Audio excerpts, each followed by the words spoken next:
Muito bem, amigos do canal, novamente aqui, como de costume, com um excelente profissional para bater um papo com a gente e aprender um pouquinho. Hoje vamos falar sobre gestão.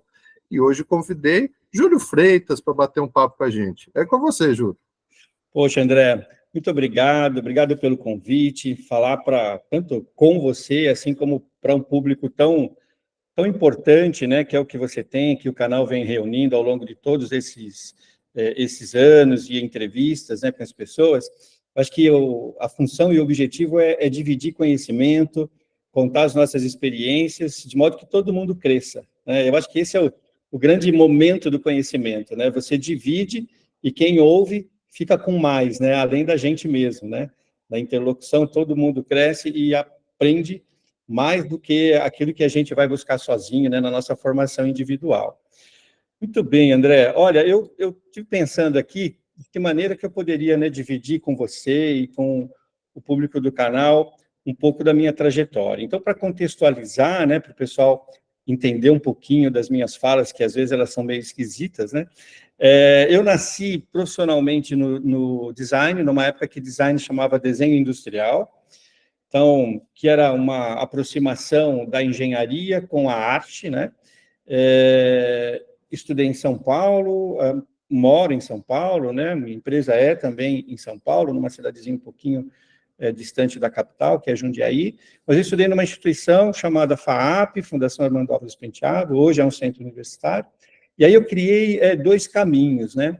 Um deles é um caminho de aplicação desse conhecimento no meio corporativo, junto das empresas, né, das indústrias, e, enfim, setor de varejo, setor financeiro também, e um outro caminho que é um caminho acadêmico, né? Então, como você, eu também tenho a honra, e é mesmo uma honra, né, de dividir conhecimento com o crachazinho de professor, né, nos universos acadêmicos, estudantis e de pesquisa também. Sou professor na FAAP desde que eu me formei, então terminei a graduação lá, depois fiz uma pós-graduação em engenharia de produto, e aí já me tornei professor mesmo lá, acho que foi um ano e meio depois que me graduei. Isso até hoje, a gente está falando perto aí de 30 e poucos anos. Meus filhos estudaram lá também, né? Então é uma família que a gente chama de FAAPiana, discutindo nessas 3 décadas, né? Design, engenharia e tecnologia, que foram os ambientes por onde eu transito. Hoje eu sou coordenador de um curso de pós-graduação lá, que é um curso de excelência em design e gestão, né? E professor da graduação também. Ao lado disso, André, eu tenho atuado, e aí formalmente, né, esse é o 12º ano, com uma empresa de atuação no universo dos processos. Então, a gente mergulhou na gestão, né, operacional das organizações pelo viés dos processos, né? Um dos meus sócios, ele comenta assim, ele fala que entre a intenção de fazer e o feito existe um processo, né? E como transformar matéria-prima em produto acabado, como transformar dado em informação, como evoluir a informação para uma complexidade sistêmica, né? Então, tudo isso está no contexto dos processos. A origem no design, tanto minha quanto do meu primeiro sócio, que veio da arquitetura, e o segundo sócio, que é um publicitário, colocou a nossa empresa, André, numa discussão do universo dos processos diferente do que tradicionalmente a administração e a engenharia já faz. Não quer dizer melhor, apenas diferente, né? Então, assim, as profissões tradicionais, ainda considerando o design como uma profissão pouco tradicional, daqui a pouco vai virar tradicional, mas por enquanto ainda pouco tradicional, tanto a engenharia quanto a administração olha o processo pelo processo. Então, eu tenho que gerar, no mercado financeiro, eu tenho que abrir uma conta digital. Então, qual é a tecnologia que eu preciso? Quais são os aplicativos disponíveis? Vou precisar gerar um aplicativo novo para conversar com os aplicativos que eu já tenho no banco. Então, é o processo pelo processo, né? O que essa operação vai entregar de conteúdo para a próxima operação. Quando a gente traz esse universo dos processos pelo olhar do design, a gente bota o ser humano antes, né? Então, eu olho os processos pelo ser humano e não pelos próprios processos. E isso muda tudo. O pessoal de TI sabe bem disso, né? Quando o pessoal de TI vai estruturar, né, um sistema novo, enfim, uma ferramenta nova, eles usam uma expressão que a gente importou deles, que são os casos de uso, né? Bom, tal recurso, em que caso de uso ele fará sentido? Quando aqui, né, na nossa empresa, a gente fala de processos, a gente fala assim, o ser humano ou o conjunto de seres humanos que vão usar esses recursos e processos.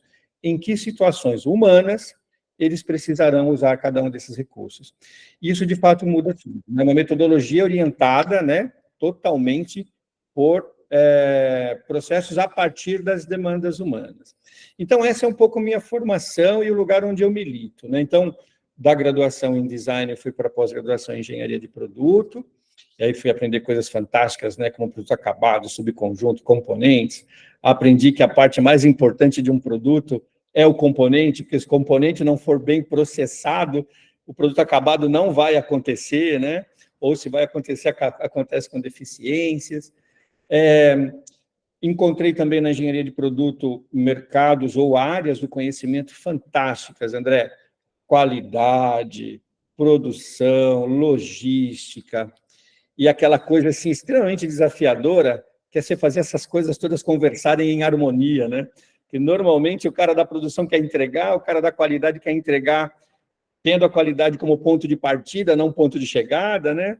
O cara da logística, ele já foi embora porque você não deixou o negócio pronto lá no almoxarifado ou na expedição, ou precisou retornar porque chegou na hora de entregar, né, a mercadoria, o sujeito que ia receber já tinha fechado, enfim. É de uma complexidade, né, André, esse nosso universo da gestão, imensa, sem igual, mas, ao mesmo tempo, é aquilo que nos torna apaixonados por ela, né? Então, você, de novo, voltando lá na fala do meu sócio, né, entre a intenção do fazer e o feito, existe um ou milhares de processos, né? Você imagina quando eu tive, como ser humano, a intenção de voar como os pássaros, e aí eu entrego um avião, né? O que existe entre, né, a minha intenção e a entrega? Nossa, são infinitos e extremamente complexos processos. E esse mundo me encantou, né? Esse mundo me leva, assim, como profissional, para um universo onde, uma vez colocado, né, o ser humano à frente de todas as coisas, parece, tanto que a gente tem ouvido falar nisso hoje, parece meio clichê, mas é um fato, né? Se a gente não gera uma experiência positiva e, de preferência, né, inesquecível para os seres humanos, começa a não ter muito sentido, sabe, esses feitos humanos, né? Toda vez que a gente se encanta por algo, um objeto, um serviço, e a gente, isso está distante da gente, e a gente batalha para conseguir conquista.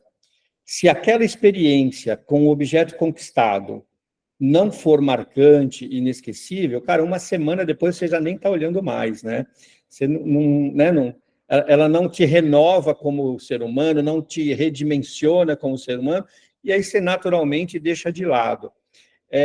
Os processos são assim, né? Quando a gente pensa numa gestão de organização por ou com processos, as experiências humanas, elas precisam ser surpreendentes em todas as escalas, né? Então, desde o profissional que executa o processo, essa também é uma crença que a gente tem aqui na empresa, ninguém entende mais o processo do que o profissional que o executa, né? Sobretudo quando ele já está há muito tempo executando, até o consumidor final que vai fazer uso daquele serviço ou processo que, na qualidade de produto, né? Que ele não enxerga o que existe atrás na produção, ele não enxerga o que existe atrás de tecnologia, mas ele simplesmente usa o produto ou o serviço. Se nesse uso também a gente não garantir, e quem vai garantir isso são os processos, uma experiência marcante, inesquecível e positiva, ele te troca pelo concorrente, ele deixa de usar, ele deixa de, né, de frequentar aquele lugar que oferece lá o serviço, né? E é por isso que esse universo me encanta. Então, olha só, falei, né, um pouco da minha formação, falei um pouquinho desse universo, essa particularidade da gestão, né, que tanto eu quanto os meus sócios estamos inseridos. E aí, para que a gente se mantenha nele, né, André, a gente precisa de algumas crenças, sabe, algumas convicções, né? Então, uma convicção que a gente tem, eu já até mencionei, né, que é que ninguém sabe mais do processo do que o profissional que o executa, mas uma outra convicção é que, como profissionais de gestão, o nosso papel fundamental de existência, né, a gente existe para tornar a vida das pessoas mais fácil no trabalho. É isso, né? Acho que todo gestor, se tiver essa consciência, vai garantir fluidez, né? E aí fluidez não significa que nunca nada vai dar errado. Ao contrário, né? A fluidez garante que, apesar das adversidades nos processos, a empresa continua, né?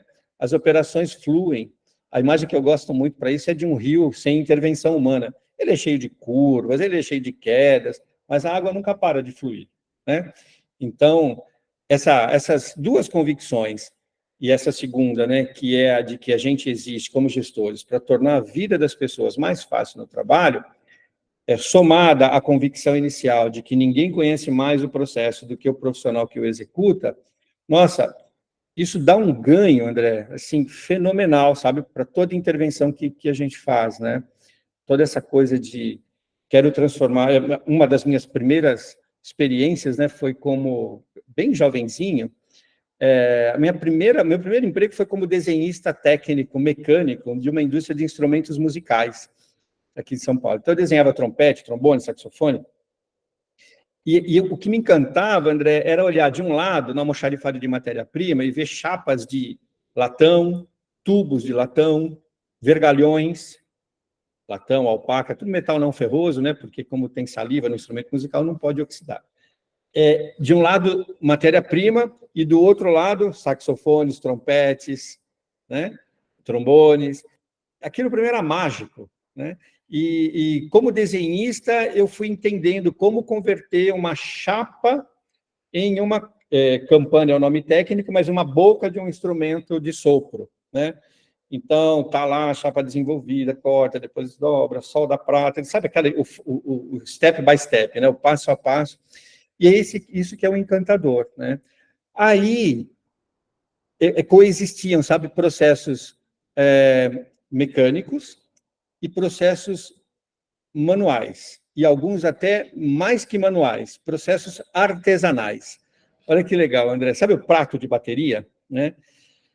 Rapaz, aquilo era uma coisa maravilhosa, né? Então, ele tinha lá, a gente recebia matéria-prima de chapa, era um disco, né? Um blank de latão, e dava as primeiras conformações lá num torno de repuxo, mas a afinação era no martelinho, André, sabe, na bigorna. Na bigorna é um instrumento que provavelmente as novas gerações talvez nunca tenham ouvido falar ou nem visto, né? Mas tinha lá o seu José que ele afinava o prato. Então ele ficava lá horas martelando o prato, sabe? Bem, bem, bem. Aí ele pegava uma dupla de baquetas, assim, um par de baquetas e assim no prato. Não tá bom ainda. Voltava para a bigorna. Então você fala, gente, né? E isso tudo, qual era a experiência de excelência, né? De toda essa transformação de matéria-prima em produto acabado? Arte, conhecida popularmente como música, né? Então, aqueles instrumentos, aqueles produtos, eles eram, pela excelência da intencionalidade humana, né?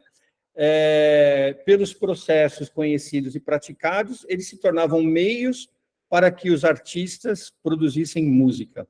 E foi aquilo que me inseriu nesse universo dos processos, e hoje eu consigo ver não só os instrumentos musicais, mas como a gente falava um pouquinho antes da gente começar a gravar, uma indústria de produção de turbo para motor, né, a explosão, na mesma escala, sabe, André? Na mesma instância de excelência de transformação de matéria-prima em produto acabado, né? Você fique à vontade para me fazer alguma intervenção ou pergunta, tá bom? Bem, caminhando, né, dessa contextualização da minha origem e por onde mais eu passei, eu acho que vale a pena, né, a gente dividir com o pessoal um pouco o que é isso, né? O que é a gente olhar para a gestão da cadeira dos processos, que é o que a gente faz. principalmente num mundo tão já abastecido de tecnologias computacionais, né? Porque pela tecnologia, o prato que era feito lá atrás, né, na marteladinha, tinha uma tecnologia, né? A gente usa até hoje a mesma tecnologia para fazer fogo, chama atrito, né? Então, você risca o fósforo, é atrito, né? Você bate uma pedra na outra, é atrito.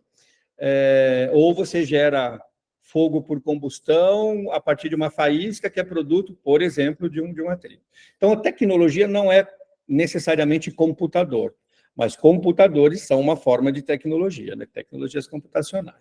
Então, a gente está aí totalmente abastecidos de tecnologias computacionais, e foi uma coisa interessante. Logo que nós começamos no universo dos processos, a nossa empresa, André, mapeava processos. Então, a gente queria entender, ajudar as empresas a entender o que aqueles fazeres com excelência, né, que os profissionais executavam, tinha de sequência lógica, tinha de cuidados a serem tomados, para garantir que a entrega daquela operação fosse num elevado grau de excelência. Então, a melhor maneira para fazer isso é escrever, né? Então, parava assim, estava na frente das pessoas, claro que com toda uma técnica, né, de empatia, por isso que o design é legal, né? Tem lá o design thinking, que ajuda a gente a empatizar, né? Enfim, entendia como as pessoas faziam aquilo.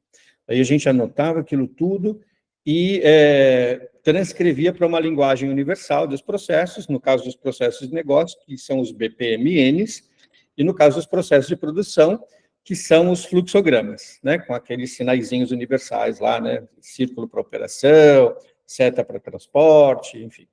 Então, cada universo, né, tem lá a sua linguagem adequada. Então, faz a captação dos processos com os profissionais, gera lá a documentação.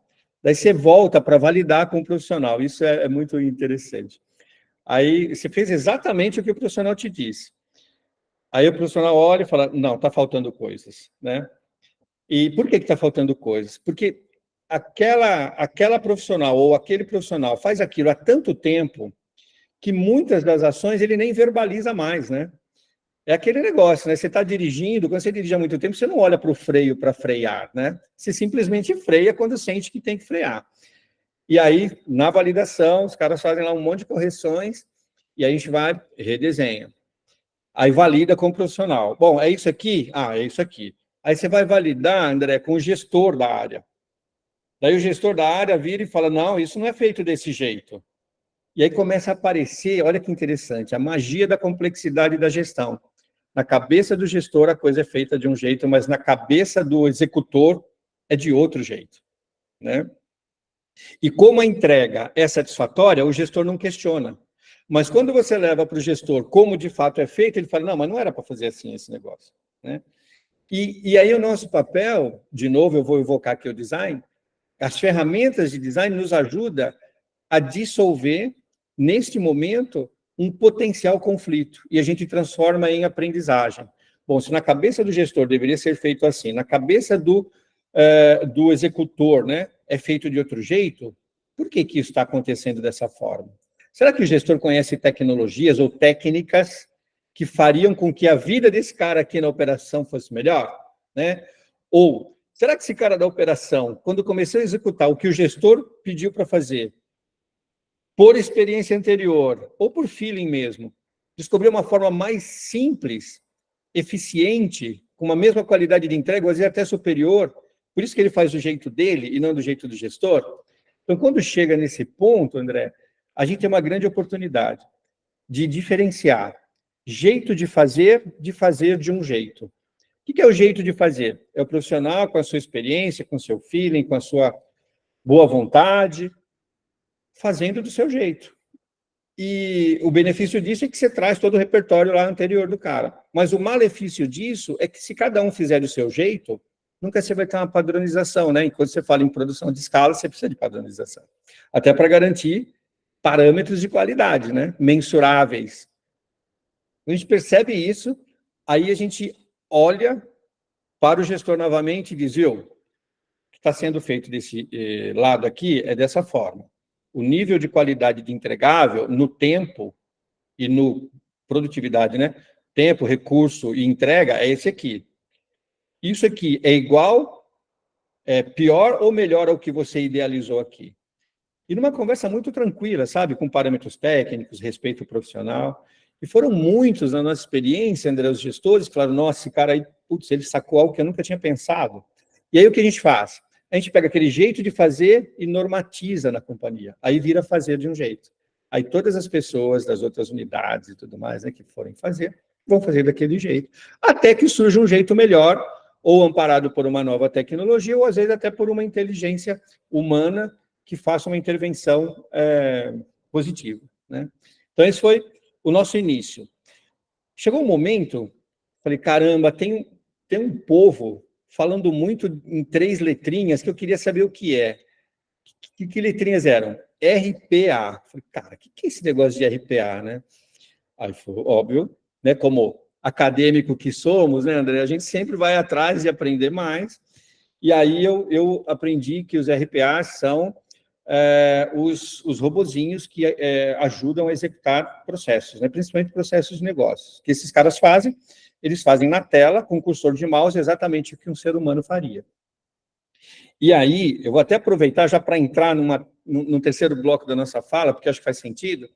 Aí a gente tem, André, hoje, clientes, né, na empresa, um deles, por sinal, é um banco digital, que a gente tinha, para abertura de uma conta digital, eles chamam de SLA, né, que é o tempo de entrega, entre o desejo, né, do cliente até a conta aberta, um SLA de 2 a 3 horas e meia para processar todas as informações e tudo mais, porque às vezes ficava represado, sabe, numa parte, né, do processo, porque tinha muita demanda.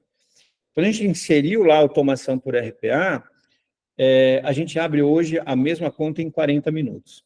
Isso porque tem que buscar informação fora ainda, né? Você bota lá seu CPF, aí vai em Serasa, vai em um monte de lugar, entra, né, no site, então você tem o RPA e tem uma API, né, que vai lá fora da casa, né, da empresa, vai numa outra casa, pega informação, traz, e aí faz biometria facial, aí quando a gente faz uma fotinho nossa e manda lá para o banco, a tecnologia precisa saber se aquela foto é uma foto de você mesmo ou é uma foto de uma foto, né, e não de você mesmo. Então, tem todos os parâmetros, sabe, de prevenção de fraudes e tudo, que era moroso, naturalmente moroso, mas que hoje, com os RPAs e os APIzinhos, a gente consegue reduzir isso para 40 minutos. Aí, um outro exemplo dessas automações, às vezes é uma automação por RPA, às vezes é uma automação de workflow, e às vezes API, e às vezes são as 3 ao mesmo tempo, sabe, no mesmo processo. Um outro exemplo também bastante interessante é um cliente da área de energia limpa, né? Ele tinha lá outra sopa de letrinha, né, em inglês, um lead time de 90 dias para o contrato ser assinado. Aí nós entramos lá com as automações e nós reduzimos, e isso foi realmente muito impactante, de 90 dias para 12 minutos. Então, aí você fala, mas Júlio, isso vai acabar com o emprego de todo mundo. Então, uma das premissas, né, que a gente tem, com todos esses anos, né, de prática e tudo, isso é cláusula contratual, é que a gente não indica desligamento de pessoa alguma nas empresas por onde a gente passa.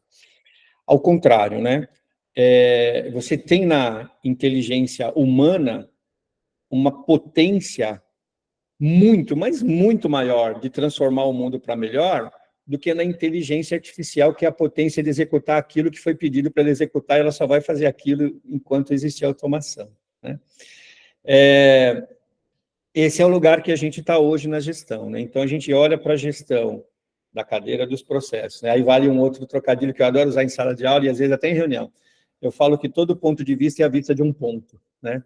Então, se você tiver consciência do ponto em que você está, tudo fica claro, né? A partir daquilo que você está vendo e defendendo, né? Todo ponto de vista é a vista de um ponto. Mas qual é o ponto que eu estou? O ponto que eu estou é o ponto dos processos. Então, quando a gente olha para os processos, tem algumas coisas que são muito importantes. A primeira delas é os fazeres da empresa que eu atuo, que eu trabalho, eles são documentados? Aí Sim ou não? Se são documentados, eles são atualizados, né? Sim. Se são atualizados, toda vez que tem uma atualização, todas as outras fases daquele processo que serão impactadas, elas são avisadas por antecedência. Já aconteceu algo assim, uma área, o processo é transversal, né? Começa numa área, vai terminar lá em outra. Uma área conhece uma nova tecnologia, os caras falam, pronto, resolvemos a vida, né? Esquece esse aplicativo que a gente usava antes, agora é esse daqui, só que aquele mesmo aplicativo lá, ele é usado por várias outras áreas, só que os caras abandonaram.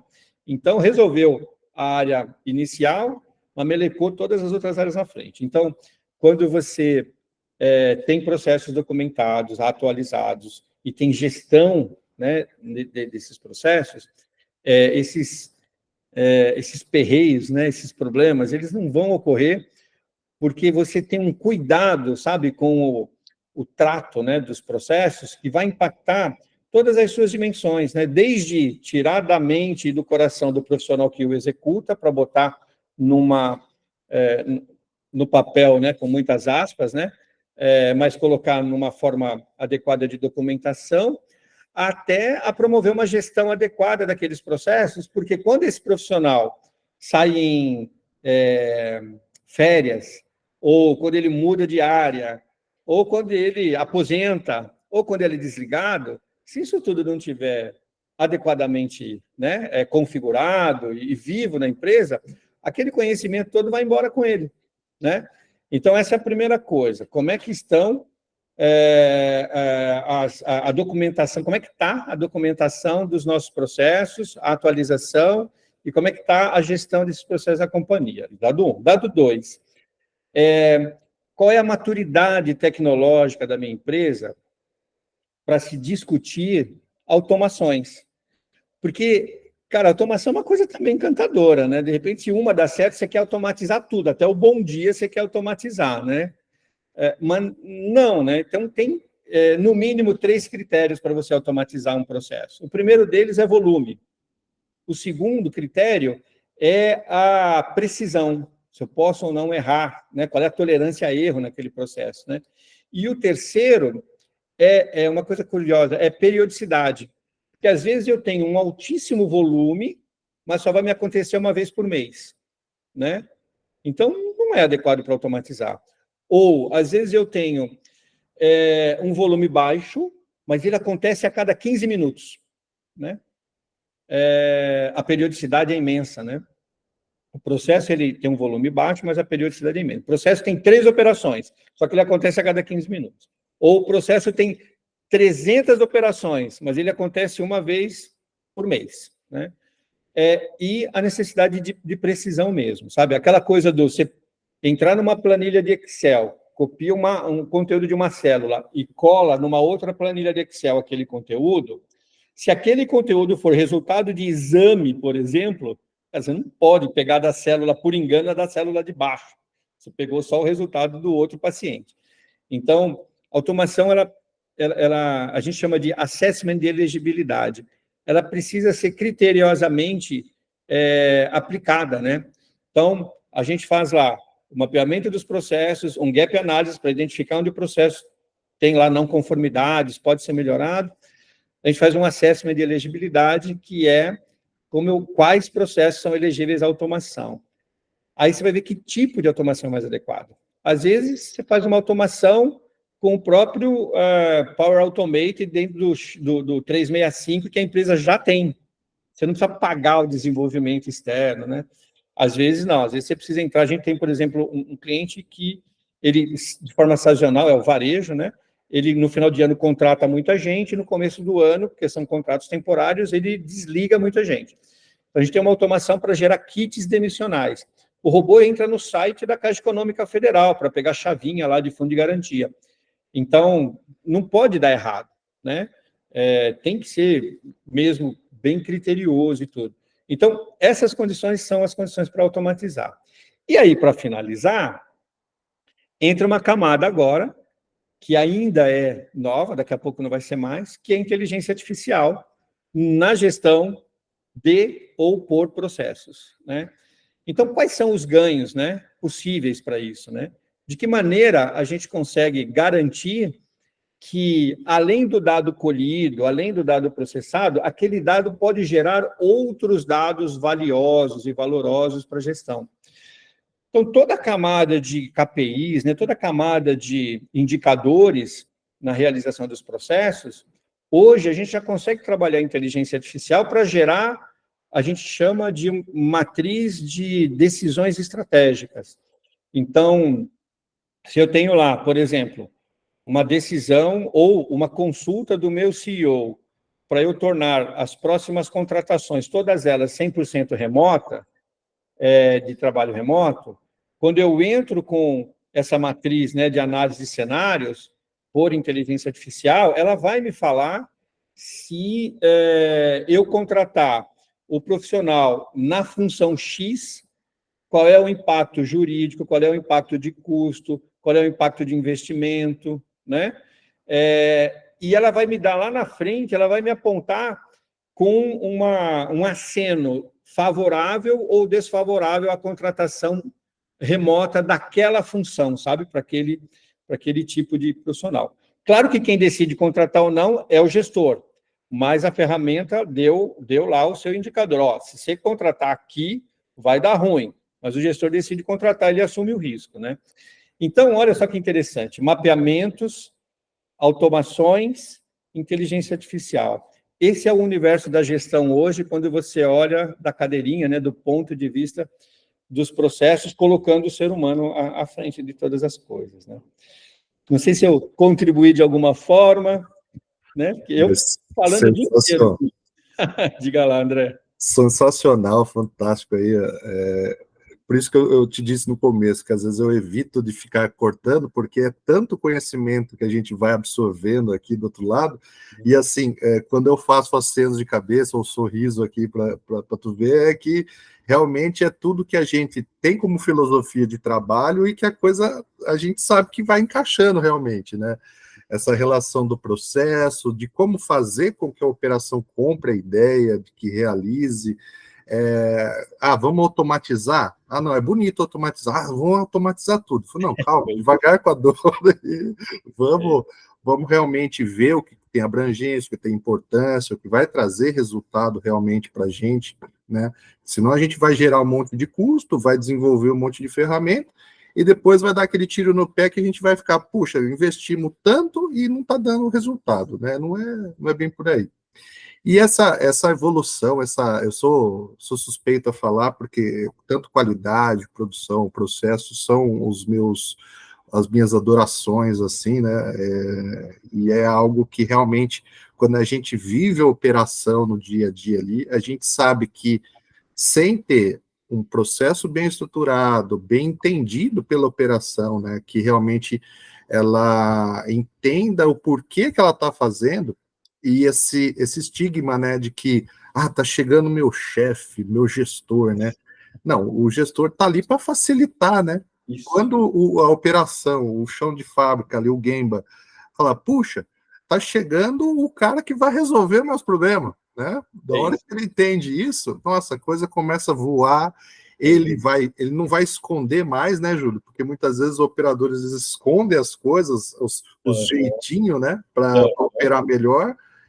Aí, se ele tá mais parceiro, mais ali junto, ele falou, não, tá ali o cara que vai resolver meus problemas, tal, e vai comprar a minha ideia, né? E a gente fazer isso virar um padrão para entregar o melhor resultado, com melhor qualidade. Acho que é o reflexo de tudo isso.